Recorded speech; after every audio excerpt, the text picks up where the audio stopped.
Help! Please don't man me out! Darius, don't leave me! I need it! She was 7 months pregnant when the smoke kissed the ceiling. Naomi pounded the door until her palms bled. Outside, the engine started. "Darius," she screamed. "Please, the baby." But her husband didn't turn back. He had already chosen another woman. The fire roared like it knew her name. Heat wrapped around her belly. Hope felt like it was burning too. A neighbor later swore she heard Naomi whisper, "If I live, I'll never be weak again." Moments before the roof collapsed, a stranger ran into the flames, and in that smoke-filled darkness, Naomi's old life died. But something else was born. 4 years later, a powerful woman would walk back into Dallas. New face, new name, one mission, and that's where her story truly began. Before we dive deeper, please, if you're listening to this right now, I want to prove my stepmom wrong. She said I can't even reach 1,000 subscribers. Help me show her that stories like this matter. Subscribe to Jossy's Folklore, and let's keep breathing life into tales that refuse to die. Now let's continue. The house had always been too quiet for a billionaire's mansion, too clean, too perfect. Naomi noticed it that night as she folded baby clothes on the bed, her swollen feet aching, her hand resting protectively on her belly. 7 months pregnant, 7 years married, and yet something felt unfinished, like a sentence cut short. Downstairs, Darius's voice drifted through the hallway, low and tense, wrapped around his phone like a secret. "Yes," he said. "Tonight. After this, we're finally free." Naomi froze. She told herself not to jump to conclusions. Darius was a CEO. Calls came at all hours. Campaign donors, business partners, city council dreams. That's what he always said. Still, the words "finally free" clung to her chest like a bruise. When he walked into the bedroom moments later, he didn't look at her belly. He didn't kiss her forehead like he used to. He smelled like unfamiliar perfume. Sweet, expensive, intentional. "You should sleep early," Darius said, already loosening his cufflinks. "Big day tomorrow." Naomi forced a smile. "You're not coming to bed?" "Not yet." That was the moment her baby kicked hard, as if warning her. Later that night, Naomi woke to the sound of crackling. At first, she thought it was rain against the window. Then the smell hit her sharp, bitter, wrong. Smoke curled under the bedroom door like a living thing. Her heart slammed. "Darius?" she called, coughing. No answer. She threw the door open and screamed. Flames licked the staircase, crawling up the walls like they had been invited. The power was out. The emergency lights never came on. Heat punched the air from her lungs. Naomi ran back to the bedroom, grabbing her phone. No signal. She rushed to the windows, iron bars, installed after a robbery Darius insisted on. For safety, he'd said. Now they were cages. She ran to the front door, locked. "Darius," she screamed, pounding with both fists. "Please, I'm pregnant." Her palms burned. Smoke filled her throat. Tears streamed down her face as she collapsed to her knees, wrapping her arms around her belly. "I'll protect you," she whispered to the baby. "I promise." Outside, through the thick smoke, she heard a car engine start, then drive away. In that moment, clarity burned hotter than the fire. Darius had planned this. The locks, the timing, the absence. He wasn't just leaving her. He was erasing her. The ceiling cracked.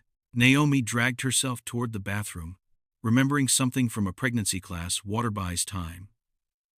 She soaked towels, pressed them under the door, climbed into the bathtub, turning the tap full blast. Smoke still found her. Her lungs screamed. Her vision blurred.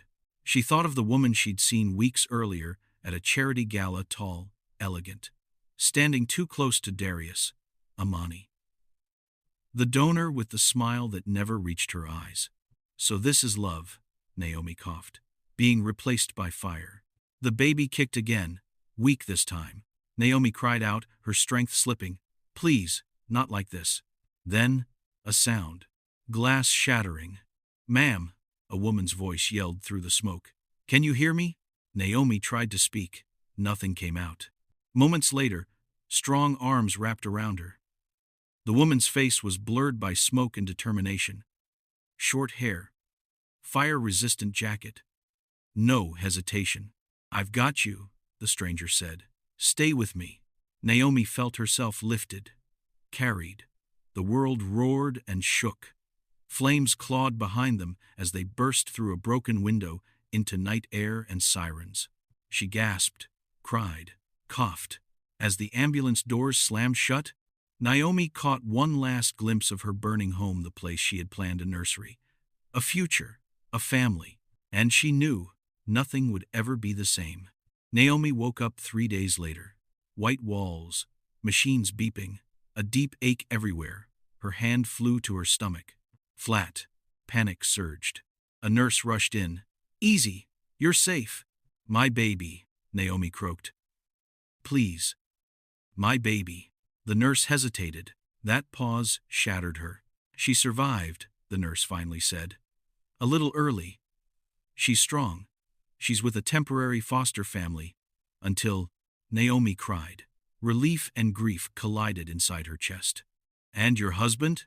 the nurse added carefully. Naomi stared at the ceiling. "He did this.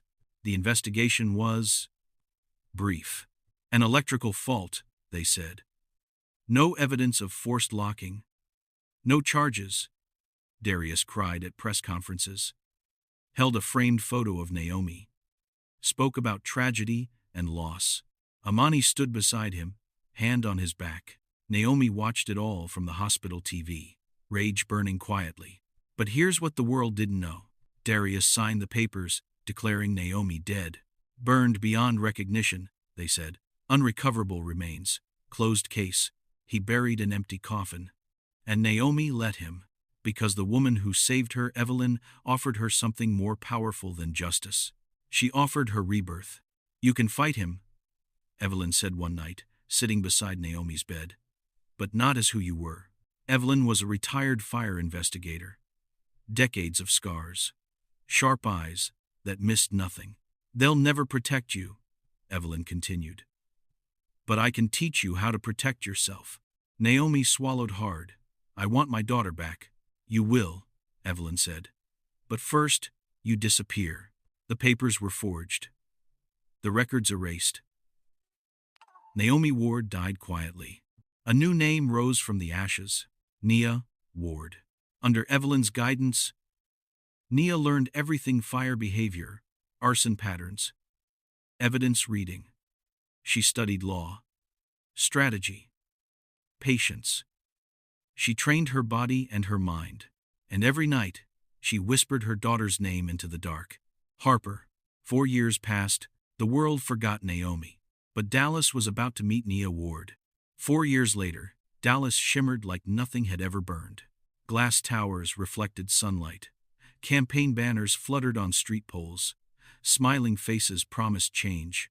And at the center of it all stood Darius Cole, CEO turned city council frontrunner. His grin polished, his past carefully buried. The city loved a comeback story. Nia Ward watched him from across the room, holding a glass of sparkling water she had no intention of drinking. She wore ivory, sharp lines, quiet confidence. No scars visible, no trace of smoke. Her hair fell differently now. Her posture spoke authority. If anyone looked closely, they might have noticed how still she was, like fire waiting for oxygen. "Miss Ward," a campaign aide said nervously, approaching her. "Mr. Cole will see you now." Nia nodded once. As she walked toward Darius's office, her heartbeat stayed calm. Evelyn had trained her for this moment. Control the room by controlling yourself. The door opened. Darius looked up and smiled. "Miss Ward," he said warmly, standing. "I've heard impressive things." Nia met his eyes. Nothing. No flicker. No recognition. Just ambition staring back at her. "Thank you for seeing me," Nia replied evenly. "Your campaign needs restructuring. Your donors are bleeding confidence. And your opponent knows it." Darius chuckled. "Straight to business." "I like that." He gestured for her to sit. As she lowered herself into the chair across from him, a memory flashed, her pounding fists on a locked door, the smell of smoke, the sound of his car leaving. She pushed it down. This city, Nia continued, sliding a folder across the desk, doesn't need another smiling liar. It needs proof of competence. Darius flipped through the pages, impressed, too impressed. "You're hired," he said. "Effective immediately." Just like that, the wolf invited the fire inside. Across the hall, another pair of eyes narrowed. Amani. She stood near the window, dressed in red. Always red. Watching Nia with open suspicion. She had aged well, but not peacefully. Wealth had sharpened her edges, not softened them. She leaned toward Darius later that evening. "Who is she?" "A consultant," Darius said casually. "Brilliant." Amani didn't smile. "She's dangerous." Darius laughed. "You see threats everywhere." Amani said nothing, but her gaze followed Nia like a blade. Days turned into weeks. Nia moved like she belonged. She attended meetings, rewrote speeches, reshaped narratives. She uncovered quiet discrepancies, missing funds, shell donations, falsified safety reports tied to Darius's companies. At night, she sent coded updates to Evelyn. "He's dirtier than we thought. I'm close." Still no sign of Harper. That last part haunted her. Harper. Her daughter was 4 now. Somewhere in this city. Alive. Loved. According to the sealed adoption files, Evelyn had helped trace, but protected by laws meant to keep mothers like Naomi away. "Patience," Evelyn reminded her. "Justice first, then reunion." But patience was harder when Nia passed playgrounds, when she heard a child laugh, when she dreamed of tiny hands reaching for her through smoke. One afternoon, Amani cornered her in the campaign elevator. "You don't smile much," Amani said, pressing the button hard. "I'm focused," Nia replied. Amani studied her reflection in the mirrored walls. Nia met her gaze calmly. "I get that a lot." The elevator hummed. "I don't like surprises," Amani continued. "Especially ones that appear out of nowhere and crawl into my life." Nia tilted her head slightly. "Then you must hate politics." The doors opened. Nia walked out first, heart steady. But Amani had already made her move. Within days, a private investigator named Silas began following Nia. Photos, phone logs, old records. He was good. Too good. Silas found a burned hospital record that didn't quite disappear. A name scratched out. A birth date that matched. A ghost that left footprints. He brought the file to Amani late one night. "She's Naomi Cole," Silas said quietly. Or she was. Amani's face drained of color. "That's impossible," she whispered. "She died." Silas shook his head. "She survived, and she's here." Fear curdled into rage. "She came back for revenge," Amani hissed, "and for the child." The next morning, Nia found her office ransacked. Nothing stolen. Just disturbed. A message. "I know who you are." For the first time in 4 years, Nia's hands trembled. She went straight to Evelyn. "We're exposed," Nia said. "They know." Evelyn didn't flinch. "Good." Nia stared. "Good?" Evelyn slid a flash drive across the table. "Because now we stop hiding." The drive contained everything: financial crimes, arson inconsistencies, recorded conversations. Silas's confession. Evelyn had been 3 steps ahead the entire time. "You baited them," Nia realized. Evelyn nodded. "Justice doesn't knock. It waits until the door opens." The campaign gala was scheduled for that weekend. Everyone would be there. Cameras, donors, police. And the truth? That night, Nia stood backstage, listening to applause thunder for Darius's speech. She touched the small phoenix pendant at her neck, Evelyn's gift. "Ready?" Evelyn asked softly. Nia breathed in. "I was born ready," she said. The lights shifted. Darius stepped forward to thank his supporters when the screens behind him flickered. Then froze. Then played.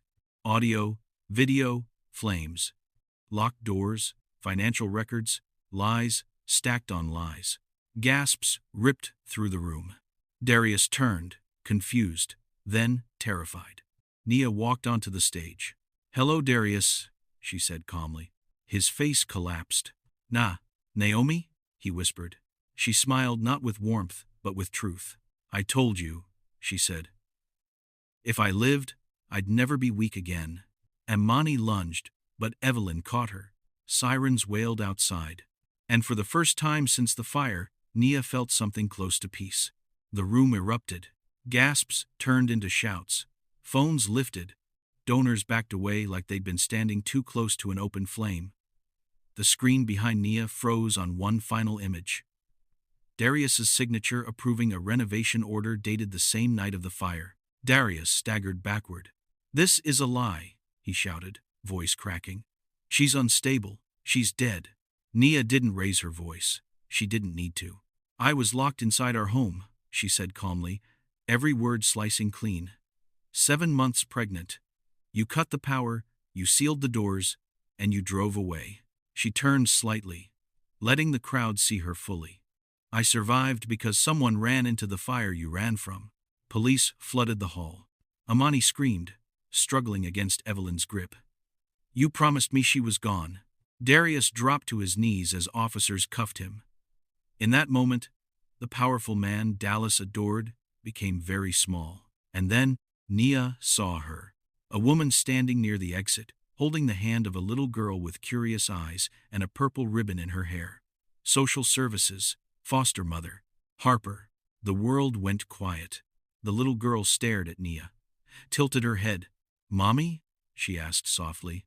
Like the word had been waiting years to be spoken, Nia broke. She fell to her knees, tears finally free. "Yes, baby," she whispered. "I'm here." 4 weeks later, the verdict came. Guilty. On all counts, Darius and Amani were sentenced.